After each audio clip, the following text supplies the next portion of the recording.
مفتی صاحب میں 19 سال کا ہوں، حافظ بھی ہوں، میرا تبلیغ میں 4 ماہ لگانا بہت ضروری ہے گناہوں کی جوڑنے کی، لیکن مسئلہ یہ ہے کہ میں ایک ہی بیٹا ہوں، باقی 3 بہنیں ہیں، تو اگر میں تبلیغ میں چلا جاتا ہوں تو گھر کی ساری ذمہ داری، چھوٹی اور بڑی ذمہ داری ابو پر آ جائے گی، اور ابو کی ہمت نہیں ہوتی کہ وہ ساری ذمہ داری اٹھائیں، تو آپ میرے لیے کیا حکم ہے؟ ابو کا ہاتھ بٹاؤں؟ بھائی ایسی مجبوری میں تو ابو کا ہاتھ بٹانا پڑے گا آپ کو، کیونکہ اب آپ نکل گئے تو پیچھے ابو نہیں سنبھال سکتے، تو پھر ابو کو بھی آپ نے سنبھالنا ہے، بہنوں کو بھی آپ نے سنبھالنا ہے، تو پھر آپ سیروزے کے لیے چلے جائیں، 40 دن لگا لیں، تھوڑا کم ٹائم کر لیں، اور جب مجبوری میں کوئی کام کیا جاتا ہے نا تو انشاءاللہ وہ سیروزے میں ہی اللہ 4 مہینے والی برکتیں آپ کو دے دے گا، اور تبلیغ کے اکابر بھی روک دیتے ہیں ایسے موقع پہ جانے سے، تو اگر ذمہ داری ہے تو اس کو پورا کریں۔ میرا نام محمد ساجد ہے، میں ضلع رحیم یار خان سے آپ سے ملاقات کے لیے آیا ہوں، میں اتنے سارے لوگوں سے ملوں گا تو پھر میں کس سے ملوں گا؟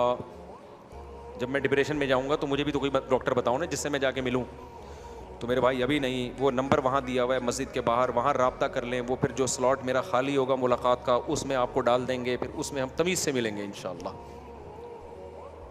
اگر کمپنی میڈیکل انشورنس کی سہولت دینا چاہتی ہے تو اسلام میں کس کی کوئی گنجائش ہے؟ نہیں، اس تکافل کا طریقہ جائز ہے یا نہیں؟ اگر نہیں تو کمپنی کس طرح ورکرز کو میڈیکل انشورنس دے سکتی ہے؟ میڈیکل انشورنس دینا حرام ہے، ناجائز ہے، البتہ تکافل اختلافی چیز ہے، حضرت مفتی تقی عثمانی صاحب اس کو جائز کہتے ہیں، ہمیں اس پہ کچھ تحفظات ہیں، لیکن اتنی بات ضرور ہے کہ تکافل اس انشورنس کے سسٹم سے بہرحال پھر بھی شرعی نظام کے زیادہ قریب ہے، یعنی شریعت کے قریب بہرحال ہے، پورا شرعی ہے یا نہیں ہے اس پہ ہمیں اتفاق نہیں ہے، لیکن دارالعلوم کے بڑے بڑے علماء اس کو جائز کہتے ہیں، تو اگر کوئی بہت ہی مجبوری ہو تو ان کے فتوے پر عمل کیا جا سکتا ہے، عامی آدمی کے لیے تو یہی ہے کہ مفتی کے فتوے پر عمل کر سکتا ہے وہ۔ فاریکس ٹریڈنگ میں اگر کچھ پیسے انویسٹ کیے جائیں جس میں آپ کو بغیر بتائے کچھ پرسنٹ منافع ہو رہا ہو جو کم اور زیادہ ہوتا رہتا ہے تو طریقے جائز ہے یہ نہیں؟ اس جگہ بھی لوگ فتویٰ لے کر بیٹھے ہیں۔ دیکھو فاریکس ٹریڈنگ میں سب سے پہلے تو یہ دیکھا جائے گا، اگر صرف کرنسی کی ٹریڈنگ ہو رہی ہے تو جائز نہیں ہے، کیونکہ کرنسی پر جب تک قبضہ نہ ہو جائے، آپ کے اکاؤنٹ میں چلی جائے یا آپ کے ہاتھ میں آ جائے تو اس سے پہلے اس کو بیچنا جائز نہیں ہے، اور اس طرح سے اس کو بیع صرف کہتے ہیں، حدیث میں اس کے واضح احکام ہے، دونوں طرف سے قبضہ ضروری ہے، اس میں ادھار پہ بیع جائز، ادھار پہ خرید و فروخت جائز نہیں ہے، تو اس لیے فاریکس ٹریڈنگ کے ہم جواز کے قائل نہیں ہیں، اور آپ کو بغیر بتائے کچھ پرسنٹ منافع حاصل ہو رہا ہے تو وہ اس کی بھی کیا صورت ہے؟ بغیر بتائے گا کیا مطلب ہے؟ پہلے سے اگر ایکسپلین کر دیا کہ اتنے پرسنٹ ہوگا، پھر ہر دفعہ نہیں بتاتے تو ایک الگ بات ہے، لیکن کتنے پرسنٹ پروفٹ آپ کو ملے گا یا نہیں ملے گا اس کی کوئی وضاحت ہی نہیں ہے تو بھی یہ ٹھیک نہیں ہے، تو فاریکس ٹریڈنگ تو جائز ہی نہیں ہے نا، اس میں کرنسی کو بیچا جا رہا ہوتا ہے اور صرف ڈفرینس برابر کیا جا رہا ہوتا ہے، کوئی حقیقی فزیکلی کوئی لین دین نہیں ہوتا۔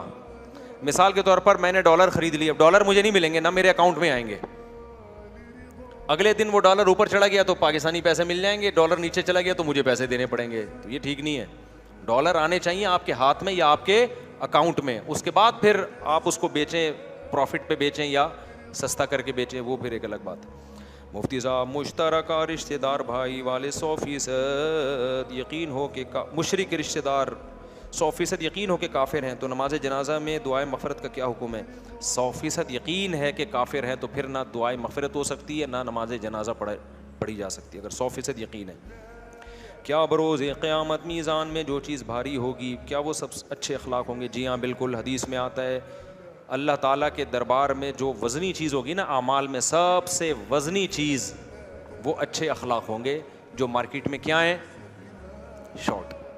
اچھے نمازی آپ کو مارکیٹ میں مل جائیں گے، اچھے تہجد گزار مل جائیں گے، اچھی تمیز سے بات کرنے والے آپ کو، بول لو نا یار، نہیں ملیں گے، ہر وقت توے پہ بیٹھنے والے آپ کو مل جائیں گے، تو میرے بھائی تمیز مارکیٹ میں شارٹ چل رہی ہے۔ کیا بروز قیامت ہو گیا؟ مفتی صاحب اکثر لوگوں سے سنا ہے کہ جو کنوارا لڑکا لڑکی کا انتقال ہو جائے تو کہتے ہیں ان کا نماز جنازہ نہیں ہوتا۔ نہیں بھائی، بیچاروں کا ایک تو کنوارے گئے دنیا سے، ان کا تو ڈبل نماز جنازہ پڑھنا چاہیے، اے اللہ ان کے تو بیچاروں کی مغفرت کر دے۔ ڈبل نماز جنازہ جائز نہیں ہے، نماز جنازہ ایک ہی ہوتی ہے، لیکن ان کی مغفرت کی دعا کی جائے گی، البتہ یہ اچھی موت ہے نہیں، شادی شدہ ہو کے موت ہونا یہ اچھی موت ہے۔ بعض صحابہ سے یہ صحیح حدیث میں منقول ہے کہ ان کی زوجہ کا انتقال ہو گیا تھا، موت کے وقت ان کے نکاح میں بیوی نہیں تھی، انہوں نے کہا کہ زوجونی، موت سے جب ان کو یقین ہو گیا نا بیماری مر جائیں گے، صحابہ سے کہا میرا نکاح کراؤ، لوگوں نے کہا کہ اب آپ نے نکاح کیوں کرنا ہے؟ انہوں نے فرمایا کہ مجھے نبی نے وصیت کی تھی کہ میں اس حال میں نبی سے ملاقات نہ کروں کہ میرے نکاح میں بیوی نہ ہو. تو نبی صلی اللہ علیہ وسلم صحابہ کو بہت نکاح کی ترغیب دے کر گئے تھے. اب اس پر اشکال ہوتا ہے کہ اس بیوی کا تو نقصان ہوگا, وہ تو بیوہ ہو جائے گی تھوڑے دنوں میں. تو بات یہ ہے کہ ظاہر ہے ان سے کوئی بیوہ کرے گی نا نکاح, یا طلاق یافتہ کرے گی. تو اور اس زمانے میں بیوہ ہونا کوئی عیب نہیں تھا, کیونکہ 4 شادیوں کا رواج تھا. کوئی عورت بغیر شوہر کے تو یہ غلط ہے. اس سوسائٹی میں بیوہ ہونا کوئی عیب نہیں تھا. وہ بیوہ کی بھی اسی طرح نکاح ہوتا تھا جیسے کنواریوں کا ہوتا تھا. تو بلکہ بیوہ عورت کو نکاح کے اتنے رشتے آتے تھے کہ عدت کا انتظار کرنا مشکل ہو جاتا تھا ان کے لیے. سمجھتے ہو کہ نہیں سمجھتے؟ تو آپ نہ کرنا کہ کینسر میں بلڈ مر رہے ہو اور آپ کو میری شادی کراؤ. تو آپ کے لیے مشورہ یہی ہے کہ ابھی کر لیں. ٹھیک ہے. تو یہ میں نے حدیث سنائی ہے صرف یہ ترغیب دینے کے لیے کہ وہ صحابی اس کا اہتمام کر رہے ہیں کہ میں مروں تو ایسا نہ ہو کہ میرے نکاح میں بیوی نہ ہو. اسلام میں بالغ ہونے کے بعد عورت کا شوہر کے بغیر اور شوہر کا عورت کے بغیر رہنا یہ اچھی زندگی بولو نہیں ہے. اسلام یہ لبرل لوگوں کے یہاں یہ بہت اچھی زندگی ہے. بلکہ وہ کہتے ہیں جتنی دیر سے شادی ہوئی بکھیڑوں میں پڑنے کی ضرورت ہی نہیں ہے, کیونکہ ان کے ہاں زنا, بدکاری, اور بس ان کے ہاں تو پیسہ کماؤ, پیسہ, اسٹیبل ہو جاؤ. اسٹیبل ہی کیا, اچھے چھوڑ پنا, بچے پیدا کرنے شروع کر دیے, بیوی آ گئی. اسلام خاندانوں کو پروموٹ کرتا ہے. کہتے ہیں نا خاندانی آدمی ہے, تو خاندانی آدمی وہی ہوتا ہے بھائی جس کے نکاح میں بیگم ہوتی ہے, کیونکہ اس سے بہت ساری اخلاقی برائیوں سے بھی انسان بچتا ہے اور بہت ساری برائیوں سے بچتا ہے انسان. پارکوں میں لکھا ہوتا ہے نا فیملی کے ساتھ ہیں, پتہ ہوتا ہے فیملی کے ساتھ آئے گا تو تمیز سے بیٹھے گا, ورنہ یہاں کے ماحول خراب کرے گا. تو لوگوں نے کرائے پہ فیملیاں مل رہی ہوتی ہیں پارکوں کے باہر کہ مجھے بیگم بنا کے لے جاؤ. تو کنوارا کہتا ہے چلو سچی مچی کی نہیں بن رہی, جھوٹی موٹی کی. ایسا ہوتا ہے کراچی کے پارکوں میں. تو ایسا نہ ہو یار آپ لوگ چلے جاؤ, مجھے نہیں ہوتا بھائی, ایسا نہیں ہوتا.